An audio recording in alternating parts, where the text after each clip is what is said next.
ばにいたいよ君のためにできることが僕にあるかな。 Halo semua, apa kabar? Semoga sehat-sehat selalu ya guys. Di sini kita akan membahas alur cerita manhwa manga.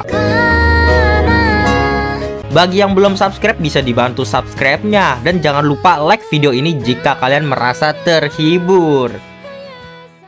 Kali ini kita akan membahas alur cerita komik yang berjudul Gamer Go to Isekai.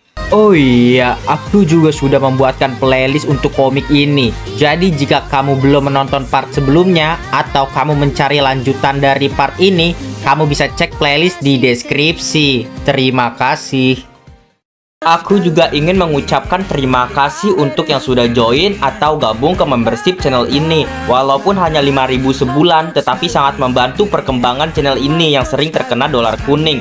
Dan jika ada yang mau mengapresiasi lebih ke channel ini, kalian bisa sawer. Link sawernya ada di deskripsi. Terima kasih banyak. Yang dimana di part sebelumnya terlihat bahwa Liu Feng yang telah menjual ginsengnya dari dunia isekai dibawa ke dunia nyata dengan harga yang sangat mahal ia jual. Setelah itu kita masuk ke part selanjutnya. Di part selanjutnya ini terlihat di kota isekai. Kota isekai Liu Feng, kota Xiang. Di dalam kastilnya terdapat Mina, Ani, Rasapi, Paman Yuben dan juga Nir. Ani berkata, "Paman Yuben, mengapa kamu mengumpulkan kami di sini?" Aku menerima surat yang mengatakan saudara Omar Baron Adam akan datang.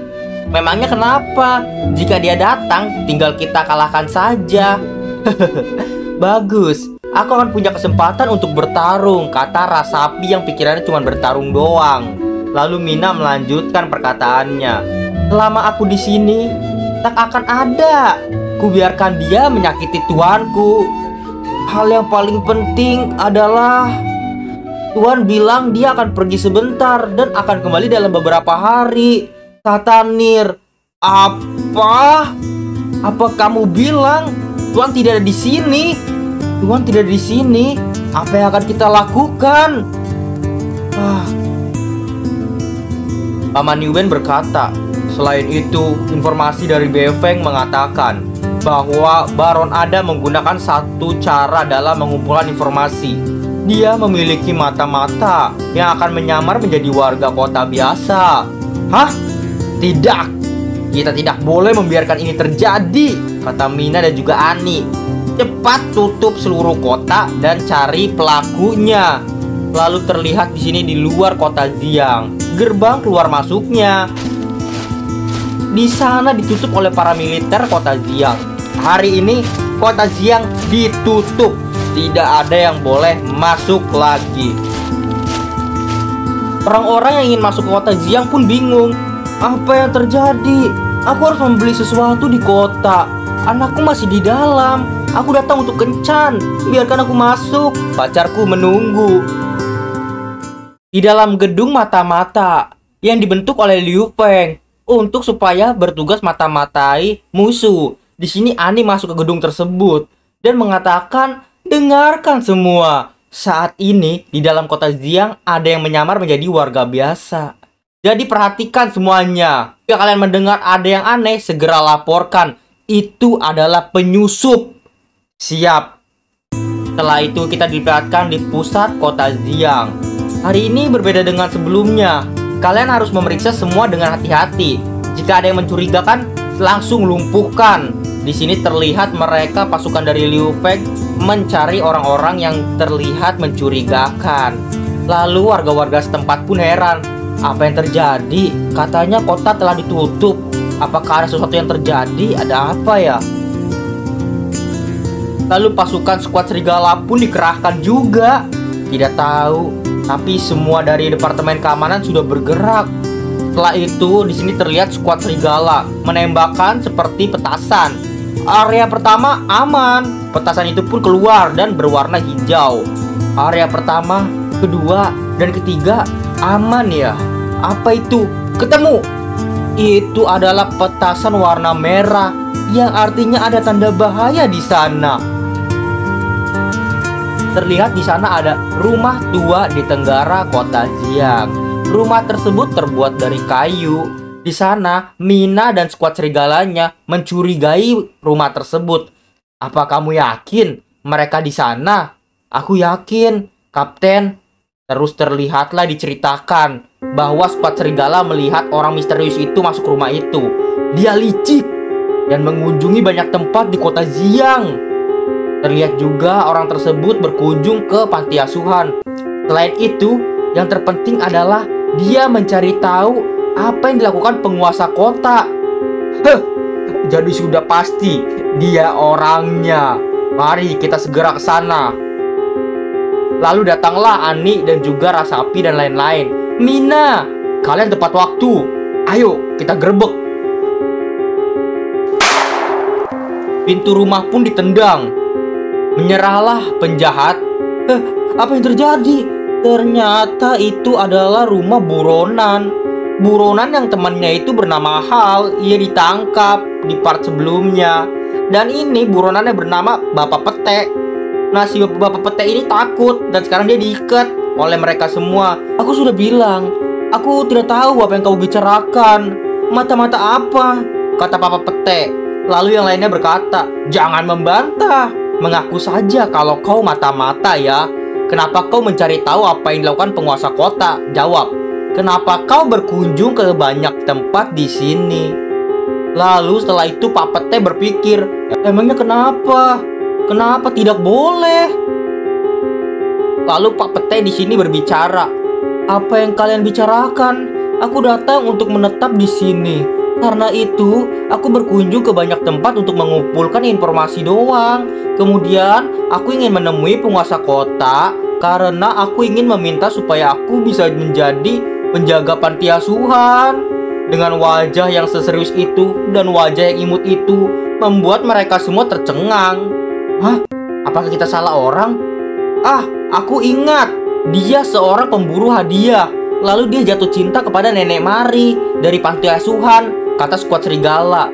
Lalu Pak Pete di sini berkata, aku menyadari kota Xiang kalian tempat yang sangat bagus, lingkungan yang indah, bersih dan rapi, lalu lintas yang nyaman, bagus untuk bisnis, dan keamanan juga terjaga. Aku dan dia akan hidup bahagia di sini. Pak Pete melanjutkan omongannya. Penguasa kota ini memang berbakat, tapi perkembangan kota Xiang tidak hanya tergantung padanya. Apa yang kau maksud?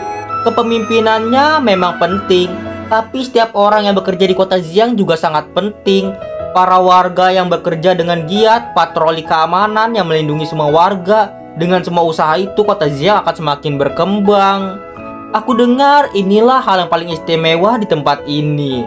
Paman Yuben datang. Dia benar. Kita sudah salah karena terlalu bergantung kepada tuan kita, Liu Feng. Bahkan kita panik karena masalah kecil begini. Lalu Paman Yuben berteriak, mulai sekarang demi tuan, kita akan menjadi yang terbaik untuk mendukungnya. Bersama kita akan menjaga kota sampai tuan kita kembali. Dan mereka semua pun tersenyum di sana. Mina berkata, aku dan tim serigala akan mencari informasi lebih banyak lagi. Ani berkata, aku akan mempersiapkan pasukan. Rasapi berkata, aku akan menambah patroli keamanan. Paman Yuben berkata, aku akan memperkuat penempatan tentara.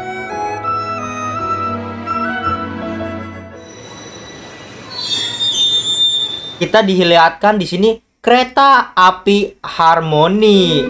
Selamat datang kepada penumpang kereta G888 dari XXX menuju XXX. Silakan periksa tiket Anda. Itu ternyata adalah Liu Feng di dalam kereta tersebut. Liu Feng berpikir, menakjubkan, sekarang aku ada di bumi dan aku hanya orang biasa dengan uang yang banyak. Tapi di dunia lain itu, aku seorang penguasa kota yang memiliki kotanya sendiri dengan teman-teman dekat, Nicole yang lembut dan perhatian, dan manusia hewan yang buas. Lalu ada seseorang wanita yang berkata kepada Liu Feng. Di depannya dia persis. Halo. Liu Feng melihatnya. Namaku Jia Jia. Aku memanggilmu karena kamu terlihat kebingungan. Liu Feng berkata, "Hai, halo juga."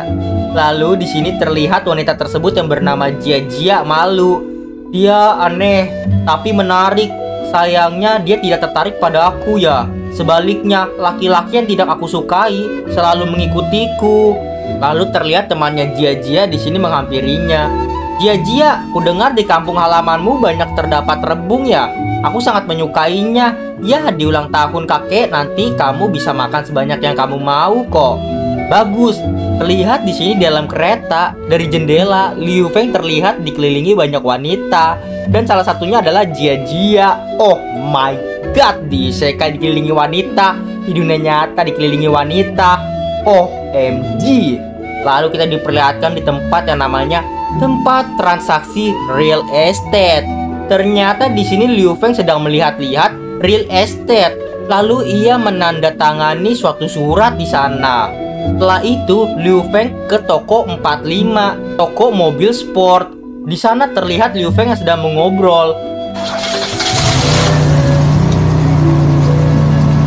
Lalu Liu Feng menaiki mobil tersebut dan akhirnya mobil tersebut dibawa Liu Feng. Liu Feng telah membeli mobil baru, udah membeli real estate. Wow, GG Gaming. Setelah itu di sini terlihatlah Liu Feng yang berpikir, tempat ini bagus. Dia melihat ke arah tempat real estate-nya yang baru dia beli, yaitu perumahan mewah dengan mobilnya. Setelah nyampe, dia berkeliling-berkeliling sedikit dan dia melihat-lihat. Jika desa kecil ini berada di kota besar, bukannya di tempat terpencil, mungkin sudah dibeli oleh para pengembang real estate. Lalu Liu Feng di sini terlihat mondar-mandir dan melihat tamannya, taman di rumahnya. Lalu ia masuk rumahnya, melihat TV-nya, main handphone di sana, duduk di atas meja. Rumahnya mewah sekali. Lalu ia di dapur, dia melihat-lihat dapurnya, megah sekali. Setelah itu dia ke kasur, ke kamar pribadinya. Di sana nyaman dan empuk sekali. Liu Feng senang sekali. Bahkan di sana ada tempat penyimpanan anggurnya juga, sangat luas. Tak salah harganya mencapai 80 juta. Katanya pemilik rumah yang lama sangat menyukai anggur. Karena itu ada gudang anggur di sini. Dia menjual rumah ini karena dia terlalu banyak minum dan sekarang membutuhkan uang untuk mengobati penyakit perutnya. Lalu terlihatlah Liu Feng yang di sini bahagia. Dia tidur sejenak di kasurnya. Bagus, karena aku bisa menggunakan rumah ini untuk pergi ke dunia itu. Rumah ini akan menjadi markas rahasiaku. Lalu Liu Feng pun melihat-lihat lagi keluar rumahnya. Berjalan cukup jauh. Sebaiknya aku keluar untuk melihat-lihat sekitar sini, pikir Liu Feng. Dan ternyata Liu Feng menemukan wanita yang tadi di kereta lagi. Bukankah itu gadis yang kutemui di kereta tadi ya? Lalu gadis itu pun di sini memerah mukanya. Kamu tinggal di sini? Ya, aku baru pindah hari ini. Lalu wanita tersebut malu-malu. Aku dulu tinggal di sini saat masih kecil bersama kakekku. Hari ini dia ulang tahun, jadi aku kembali untuk merayakannya. Oh, begitu. Liu Feng berpikir, gadis ini cukup manis. Lalu gadis ini menyodorkan HP-nya. Itu. Bisa kita berteman di WeChat? Namun dari belakang terdengar suara. Jia, ayo kembali pulang. Waktunya makan siang. Jia. Lalu Jia di sini menengok ke belakang. Entah itu mamanya, entah itu neneknya. Lalu wanita tua tersebut berkata, Jia, apa pria tampan ini pacarmu? Dia langsung malu. Bibi, jangan bilang begitu. Bibinya berkata, asalmu dari mana? Berapa usiamu? Apa kau sudah memiliki rumah? Apa pekerjaanmu? Apa kau juga bekerja di perusahaan bisnis seperti Jia? Liu Feng tertawa. Bukan, aku hanya seorang penulis novel online. Bibi Jia langsung kaget dan marah. Apa? Jadi kau sama saja dengan Jiang dari desa sebelah yang kerjaannya hanya di rumah saja? Dia bilang menulis novel bisa menghasilkan uang. Tetap bekerja hingga malam, hanya menghasilkan 3 atau 4 juta per bulan. Di sini Jia sedih mendengar perkataan bibinya. Lalu bibinya mengajak Jia langsung pulang. Ayo pulang, ulang tahun kakek akan segera dimulai. Jia, kamu harus menjauh darinya. Penulis tidak memiliki hidup yang lebih bagus. Kau harusnya mencari yang lebih baik ya, mengerti? Di sini Liu Feng berpikir dan terheran-heran melihat bibi tersebut. Mana mungkin aku akan bilang jika aku punya ginseng yang sangat berharga, mempunyai tabungan lebih dari 1 miliar, dan seorang penguasa kota yang memiliki kotanya sendiri. Tapi itu sudah cukup. Merekalah tetanggaku sekarang. Di waktu yang akan datang, jika aku tidak keluar rumah sehari atau beberapa hari, mereka tidak akan curiga dan berpikir jika aku hanya sedang menulis novel di rumahku. Rahasiaku akan tetap terjaga. Tiba-tiba aku jadi merindukan mereka. Terlihat di dalam kota Xiang, kastil kota Xiang. Di sana Liu Feng sudah kembali ke kota Xiang. Liu Feng berpikir, saat ini mungkin mereka sedang makan ya. Liu Feng mencari mereka di ruangan makan, tetapi tidak bertemu dengan yang lainnya. Hah, apa yang terjadi? Lalu di sana ada Little Caesar. Hei Little Caesar, di mana yang lainnya? Si panda kecil.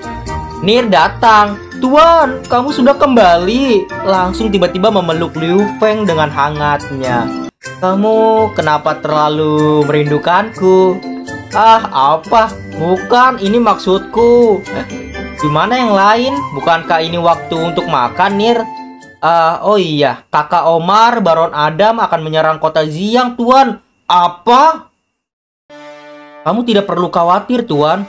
Semua orang telah bersiap-siap, dari mulai skuad serigala hingga aku. Kami telah sepakat, meskipun Tuan tidak ada di sini, kami akan mencoba yang terbaik untuk melindungi kota Xiang kami. Terlebih lagi, sekarang kamu telah kembali, jadi kami tidak perlu takut lagi. Xiang memeluk tangan Liu Feng. Sepertinya selama 2 hari aku pergi, pikir Liu Feng. Banyak hal yang terjadi ya. Ya sudahlah, ayo pergi, kumpulkan semuanya. Saatnya kita makan. Baik, Tuan. Memang disinilah tempatku yang sebenarnya berada, pikir Liu Feng. Terlihat di gunung terlarang. Salju turun dengan sangat gilanya. Di sana terdapat beberapa rumah dan juga prajurit manusia di sana. Lalu prajurit tersebut berkata, "Mundur, siapa kamu?" Itu ternyata adalah kesatria serigala Avery. Avery berkata, "Laporkan pada tuanmu, manusia serigala Avery sudah kembali." Lalu setelah itu di sini para prajurit itu pun memandunya untuk bertemu dengan tuannya. "Nona Avery, mohon tunggu sebentar. Nona Avery, tolong ikuti aku." Lalu di situ terlihatlah percakapan dari prajurit-prajurit tersebut. Aura membunuhnya sangat kuat. Aku bahkan tidak bisa bicara. Untungnya kamu cukup berani untuk menghentikannya. Aku juga takut. Aku tidak mengenalinya tadi. Selain itu, bukankah noda yang ada di tubuhnya itu noda darah ya? Berapa orang yang dia bunuh ya? Bisa saja itu darah pedagang manusia ilegal. Ah, biarinlah. Pokoknya kalau dia bergabung dengan tim kita, pasti kita akan menang. Terlihat di sini Avery yang memasuki rumah kayu. Lalu disambut dengan pertarungan. Ada wanita berambut hijau di sana yang langsung mengeluarkan pedangnya. Seketika Avery langsung menjauh. Tetapi di sini Avery langsung segera membuka pedangnya dan beradu pedang dengan wanita berambut hijau tersebut. Dan terlihatlah wanita berambut hijau tersebut adalah wanita ras ular. Dia berkata, "Mulai lagi." Ini menyenangkan, sangat menyenangkan. Ternyata mereka saling berteman. Di sini mereka menyudahi pertempurannya. Hehe, Avery, hanya kamu yang dapat menandingi aku. Itu adalah pimpinan manusia hewan, Bella. Kita sebut aja dia Bella. Kamu juga Nona Bella, kata Avery. Kamu sangat kuat. Benar, Avery. Ini adalah kesempatan terakhirmu di sini. Jadi, apa kamu ingin bergabung bersama kami? Apa kamu yakin akan melakukan rencana itu, Bella? Ya tentu saja, ketika semuanya sedang kacau, aku punya peluang untuk menang. Bagian timur dari Gunung Terlarang dibagi oleh 3 kerajaan besar. Terlihat di sini map dari kerajaan-kerajaan. Kerajaan Yingluo, Kerajaan Mancha, Kerajaan Yadian. Tapi setelah raja terakhir dari Kerajaan Mancha, terjadi pemberontakan dan setelah perang, kerajaan terbagi menjadi 3 wilayah. Ketiga wilayah terus berperang. Orang-orang menyebutnya Pulau Kekacauan. Lalu Avery menjawab, bagaimana cara kalian melawan para kesatria manusia itu? Bagaimana kamu tahu sebelum mencobanya? Wilayah itu sedang kacau. Ini kesempatan untuk kita. Kita hanya perlu mengambil satu wilayah. Dengan begitu kita akan punya kesempatan. Lagi pula jika kita kalah, kita bisa menjadi bandit lagi, mencuri sesuatu dari para pengusaha untuk bertahan hidup. Hehehe. Terlihat Bella memiliki rencana untuk memiliki satu wilayah, yang dimana wilayah tersebut lagi berperang. Ia ingin menjadi tuannya di sana, dan ia ingin merebut wilayah yang lagi berperang itu dengan mudahnya nanti. Lalu Bella berkata, sebaliknya, Avery, apa kamu masih mencari wanita itu? Mungkin dia sudah... Langsung Avery di sini menghunuskan pedangnya. Nona Bella, ku minta kau tidak akan melanjutkan perkataanmu ya. Dan itulah part kali ini. Terima kasih kawan-kawan telah menonton part kali ini. Sampai jumpa di next part di lain waktu. Dadah semuanya, bye-bye. Terima kasih bagi kalian yang telah menonton video ini dan juga terus mensupport channel ini. Terima kasih banyak. Bye-bye semuanya.